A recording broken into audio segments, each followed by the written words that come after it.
This is Fulham in southwest London. Today I'll be looking at the effect of mass immigration on this fashionable part of the capital, and I'll be asking what hope there is of preventing areas like Fulham from losing their traditional British identity forever. I'm Stephen Tyler, and this is the Tyler Report.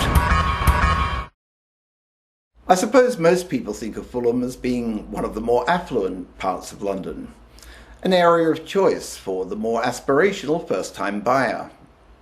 And certainly, according to the local council's figures, prosperous young professionals comprise around 50% of the local population. But Fulham, unlike its more glamorous neighbour Chelsea, has always had a large working-class population. There are several council estates in the area. This has given Fulham its characteristic down-to-earth feel. And there's no better place to experience that than in Fulham's famous North End Road Market. And our first report comes from there. As well as this traditional mix of white, middle and working class, Fulham has in the past welcomed a small number of immigrants who have integrated well and contributed to the charm of the area without changing its fundamental character. But recently, all this has changed. Like many areas of London, and indeed Britain, Fulham is experiencing the largest wave of immigration in its history. And this has transformed the area to such an extent that would surprise anyone returning to the area today after only 10 years away.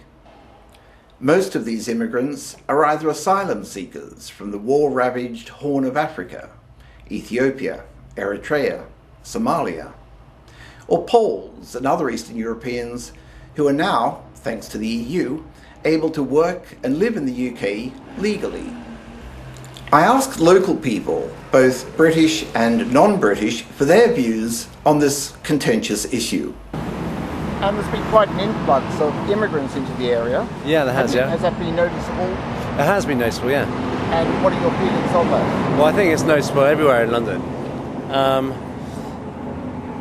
I don't have any specific sort of feelings about it, really. I think it's just a general trend. Do you think it's a good thing for the area?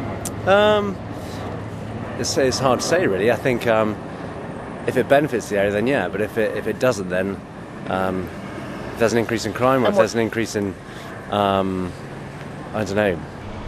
I don't actually know. I mean, it just seems to be streets. It seems very much according to streets. Would you say that immigration has been a good thing for Fulham?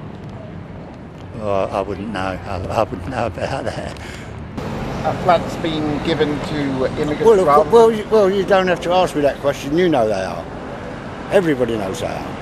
I don't want to think about things like that. I feel sorry for the youngsters that are born here and they don't have a chance. That kind of response is typical of what we saw today.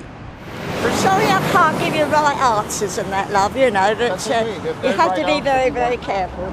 I wonder if members of Parliament are proud that they've made that woman feel so intimidated that she feels unable to speak openly about immigration on camera. At the end of the day, as long as they still realise it's my country as well. And do you think they realise that? Not always, perhaps. Not always, perhaps. So what kind of impact would you say mass immigration has had on an area like Fulham? I think you're going to find a lot of people will be complaining that they've lost homes that were supposed to go to them because of the immigrants coming in, jobs, schooling, just the normal things. So do you think immigration has been a good thing for Fulham? Well, I don't think so. No. And why are people so afraid to talk about immigration? Well, of course, the answer is behind me.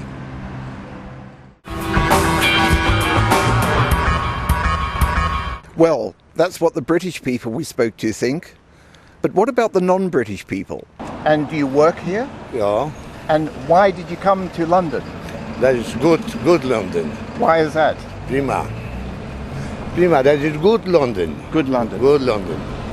And what is it about London you like? Why London? I have material, yeah? Body material. Massage. Yeah, massage, yeah. Well, we are used to having 1 million Muslims on a population of 15 million. So 1 in 6. And are you happy about that? No. Why not? No. Because I think it will change our culture and not to our advantage. And what about the level of immigrants in Fulham? What would you say about that? If you think of the Europeans and everything is too high. From Africa, I don't say it is too high. Yeah. Here in Fulham, there's a very large Ethiopian community. Yes. Why do you think the Ethiopians have come to Fulham? They're everywhere. It's not only in Fulham. How do you think British people feel about such high levels of immigration in London? Well, I don't know. I can't tell you. I don't know how they feel. That's the problem of the English people, I think so. The problem of the English people? Yeah. The problem of the English people. So even upmarket Fulham is feeling the effects of mass immigration. And of course I could have gone to hundreds of areas similar to Fulham up and down Britain and found the same result. I'd like to address a question to our members of Parliament. Large areas of Britain's capital city are now unrecognisably British. Do you still say that mass immigration is good for Britain? I'm Stephen Tyler, and this has been the Tyler Report. Next week I'll be embarking in East London, where a year ago 12 BNP councillors were elected.